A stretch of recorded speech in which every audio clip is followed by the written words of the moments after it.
तो अकर्मक क्रियाओं की जो प्रकार है हमारे सामने दिए गए हैं। अकर्मक क्रियाओं के प्रकार, हम इनके नाम, 3 प्रकार की अकर्मक क्रिया के भेद या प्रकार भी कर सकते हैं।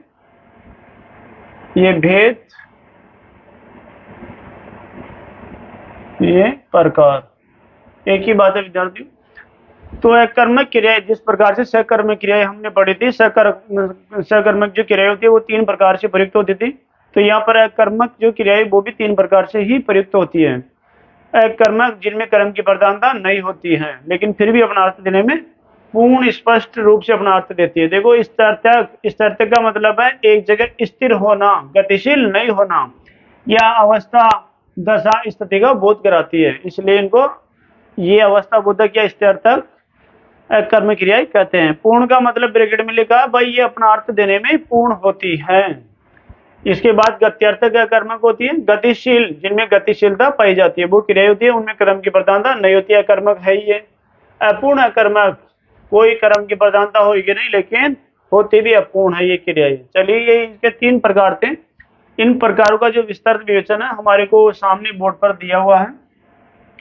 स्थिरतक अवस्था बोधक अकर्मक क्रिया, जैसा कि हमारे को नाम से पता है, ऐसी क्रियाएं जो अपनी जगह स्थित हो, जिनमें गतिशीलता या चंचलता का भाव नहीं पाया जाता हो, या फिर वो क्रिया हमारे को किसी अवस्था, कोई दशा, कोई स्थिति के बारे में बताती हो, कि क्रिया किस प्रकार से हो रही है ये बताती हो। आइए देखिए, ऐसी क्रियाएं जिनमें अर्थ की अभिव्यक्ति हेतु, मतलब जिनमें सार्थक अर्थ की अभिव्यक्ति हेतु किसी कर्म या पूरक कर्म की जरूरत नहीं होती है।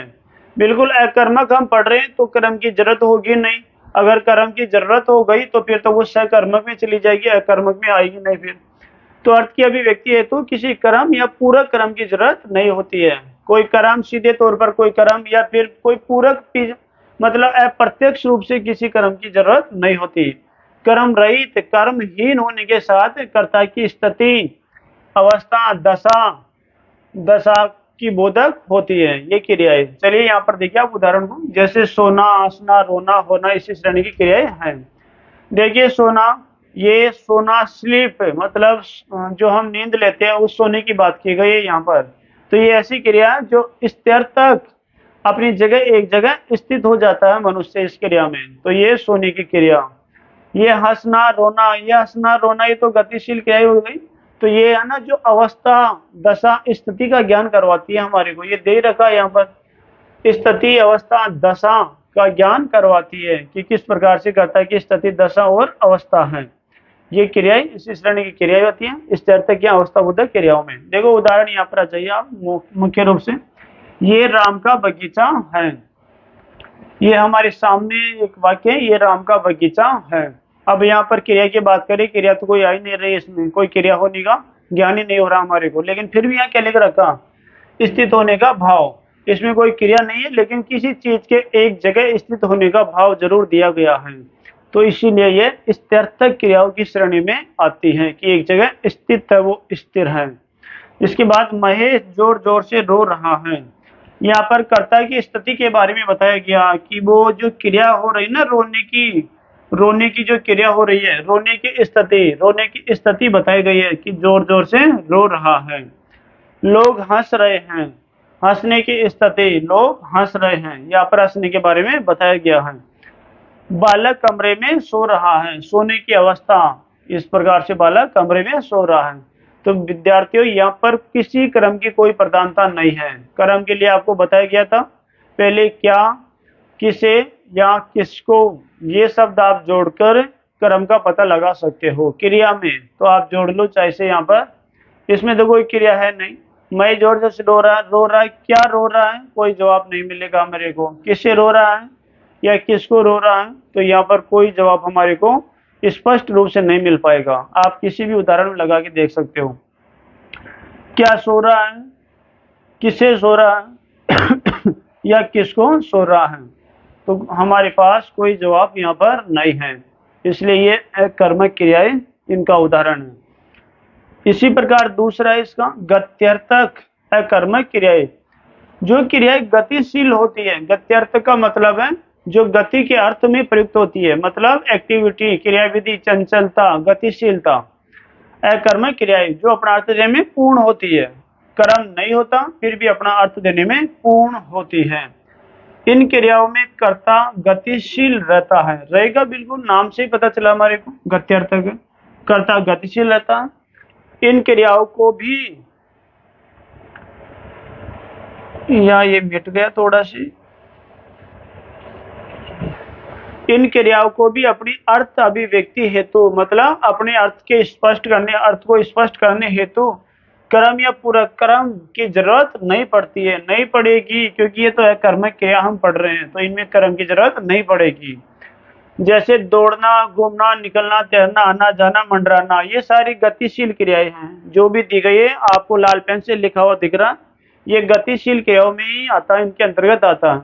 लड़कियां मैदान में दौड़ रही हैं, बिल्कुल विद्यार्थियों हम देख सकते हैं यहाँ पर कोई कर्म की प्रधानता नहीं है, अर्थात यहाँ पर कोई कर्म नहीं है। यहाँ बच्चे तालाब में तैर रहे हैं, किसी कर्म की कोई प्रधानता नहीं है, जो क्रिया हो रही है वो गतिशीलता की ओर संकेत कर रही है, बता रही है कि वाक्य में गति हो रही है। तितलियां फूलों पर मंडरा रही हैं, इसमें मंडराने की क्रिया हो रही है। मछलियां जल में तैर रही है, इसमें तैरने की क्रियाविधि हो रही है। इसी प्रकार ये जो हम उदाहरण देख रहे हैं, ये सारे उदाहरण जो गतिविधि से संबंधित है, ये स्थिर के अर्थ में प्रयोग नहीं किए गए हैं, इनमें गतिशीलता का भाव पाया गया है, इसीलिए ये अकर्मक क्रियाएं हैं, क्योंकि कोई कर्म की आवश्यकता नहीं है। इन क्रियाओं में, इन जो भी क्रिया हो रही है, इनका सीधा संबंध कर्ता से जुड़ जाता है, इनका जो भी व्यापार फल प्रभाव पड़ता है वो कर्ता से ही जुड़ा होता है और उसी पर पड़ता है, इसलिए ये अकर्मक है, कर्म इनमें कोई दिया हुआ है नहीं। तो ये नाम से हमारे को स्पष्ट हो जाती है, गत्यर्थ गति करती है, गति गतिशीलता का भाव पाया जाता है जिन क्रियाओं में, और वो कर्म नहीं आता वहां पर, क्योंकि उन क्रियाओं का संबंध सीधा कर्ता से जुड़ा होता है। देखो ये है, लड़कियां मैदान में दौड़ रही है, ये दौड़ रही है, दौड़ रही है, इसका सीधा संबंध लड़कियों से है, ना कि, क्योंकि इस दौड़ इस क्रिया को करने वाली, संपन्न करने वाली सिर्फ लड़कियां हैं, ध्यान रखना। ये मैदान तो उनका कार्य क्षेत्र है विद्यार्थियों, तो ये दौड़ जो रही है इनका सीधा संबंध लड़कियों से है, क्योंकि इस क्रिया को संपन्न करने वाली जो चीजें हैं वो लड़कियां हैं, तो यहाँ पर कर्ता सिर्फ लड़कियां हैं। तैर रहे हैं, ये तैरने का कार्य सिर्फ बच्चे कर रहे हैं, इसका सीधा संबंध तैरने का बच्चे से जुड़ता है यहाँ पर, ना कि तालाब से जुड़ता है, तो ये तालाब यहाँ पर कर्म नहीं होगा, ये सीधा संबंध इससे जुड़ा गया बच्चों से, तो बच्चा कर्ता यही यहाँ पर मुख्य है। तितलियां फूलों पर मंडरा रही है, तो यहाँ पर मंडराना तितलियों के द्वारा क्रिया संपन्न हो रही है, तो ये सीधा संबंध इसी से जुड़ता है तितलियों से। ये तैर रही है, ये मछलियों से सीधा संबंध जुड़ जाता है यहाँ पर। वैसे भी हम क्या, किसे या किससे इनको लगाकर उत्तर प्राप्त कर सकते हैं, अगर मिलता तो कर्म होगा, नहीं मिलता तो नहीं हो पाएगा, यहाँ पर किसी में आपको कोई कर्म नहीं मिलेगा इस प्रकार से। तो विद्यार्थियों ये इसके दो प्रकार थे। अगर हम बात करें इसके अगले प्रकार की, अपूर्ण अकर्मक क्रियाएं, तीसरा प्रकार इसका जो दिया, देखिए अपूर्ण अकर्मक क्रियाएं होती है, ये अपूर्ण होती है अकर्मक क्रिया। अकर्मक क्रिया तो हम पढ़ रहे हैं, अकर्मक क्रिया का प्रकार तो हम पढ़ ही रहे हैं, इसलिए अकर्मक कर्म की प्रधानता नहीं होगी, ये तो है, लेकिन वो अपूर्ण किस वजह से होती है, यहाँ पर बात ये विद्यार्थियों, अकर्मक कर्म के बिना वो अपूर्ण है, जबकि कर्म के बिना कई वाक्य पूर्ण होते हैं, लेकिन यहाँ पर फिर भी वो अपूर्ण है, तो वजह क्या है, तीसरा प्रकार यही है। यहाँ पर ऐसी क्रियाओं में क्या होता, क्रिया से पूर्व कोई ऐसे पूरक शब्द का आना अपेक्षित है, यानी आना जरूरी है, ऐसा अपेक्षा रखता है जिसका संबंध कर्ता से जुड़ा हो, क्योंकि इनके बगैर क्या होगा, इस वाक्य का अर्थ नहीं हो पाएगा, स्पष्ट नहीं हो पाएगा। इसलिए इन क्रियाओं में क्या होता है, कर्ता से संबंध रखने वाले किसी ऐसे पूरक शब्द का आना जरूरी है, ताकि वो उसके अर्थ को स्पष्ट कर दे, वाक्य के अर्थ को स्पष्ट कर दे। यहाँ पर देखिए विद्यार्थियों, इन्हें अपूर्ण नाम, इसलिए इसको छोड़िए आप थोड़ी देर के लिए, पहले यहाँ पर आ जाइए। महेश बहुत चालाक निकला, इसको देखिए आप, तो महेश बहुत चालाक निकला। देखिए विद्यार्थियों, मैं आपको एक सीधे तौर पर बता देना चाहूंगा, अकर्मक क्रियाएं हम पढ़ रहे हैं, तो कर्म की प्रधानता कभी भी नहीं हो सकती इन क्रियाओं में। अगर कर्म की प्रधानता हो गई तो फिर हमारे सामने अकर्मक क्रियाओं का क्या मतलब है, पढ़ लेने का कोई मतलब नहीं रह पाएगा, फिर अकर्मक और सकर्मक में कोई भिन्नता नहीं रह पाएगी। इसलिए कर्म कभी भी नहीं आएगा अकर्मक क्रिया अगर हम पढ़ रहे हैं तो। सकर्मक क्रिया अगर हम पढ़ रहे हैं तो ध्यान रखिए कर्म का आना अनिवार्य है, चाहे वो किसी भी रूप में आए, चाहे एक क्रम आए, चाहे दो क्रम आए, चाहे इसके अतिरिक्त अन्य किसी भी रूप में आए। तो यहाँ पर देखिए आपको बताया गया था पहले क्या, किसे या किसको, इन शब्दों का प्रयोग करके क्रिया के साथ इन शब्दों का प्रयोग करने पर जो अगर हमारे को स्पष्ट उत्तर मिलता है तो कर्म की प्रधानता होगी। यहाँ पर लगाते हैं क्या, ये क्रिया निकला, क्या निकला। अब आप ये जवाब में दोगे चालाक निकला। देखिए इसका उत्तर ऐसे नहीं निकल सकता, क्या निकला, चालाक निकला, ये कोई जवाब नहीं होता, हम इसको ऐसे नहीं बोल सकते। तो ये स्पष्ट उच्चारण नहीं है इसका। मेरा भाई वकील है, क्या है, वकील, ये कोई चीज थोड़ी है, क्या है, कोई मतलब कोई चीज पड़ी है, क्या है उसमें, ये आदमी है और आदमी के लिए क्या है। हम ऐसे शब्दों का प्रयोग नहीं कर सकते। शायद आप अपने बोलने के हिसाब से इनको सही समझो, लेकिन व्याकरण नियम के अनुसार ऐसा बोलना ठीक नहीं है। क्या शब्द वस्तु के लिए आता है, कोई चीज के लिए आता है, ना कि आदमियों के लिए आ रहा, वो वकील के लिए आ रहा। तो यहाँ पर इस प्रकार से पूछना कि क्या है, वकील है, तो ये सार्थक नहीं है।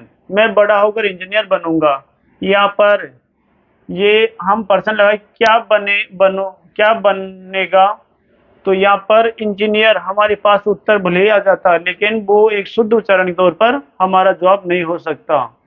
तो देखिए क्या बनना चाहते हो, ये शब्द कुछ होते हैं। तो यहाँ पर ये जो हमारे पास इनके उत्तर आ रहे, ये क्रम, यहाँ पर आप इनको क्रम के तौर पर नहीं लेना है, क्योंकि ये स्पष्ट तौर पर क्रम नहीं है। यहाँ पर ध्यान रखना विद्यार्थियों, कुछ देर के लिए हम इनको सोच सकते हैं, मान सकते हैं, लेकिन ये स्पष्ट पूर्ण रूप से क्रम नहीं है।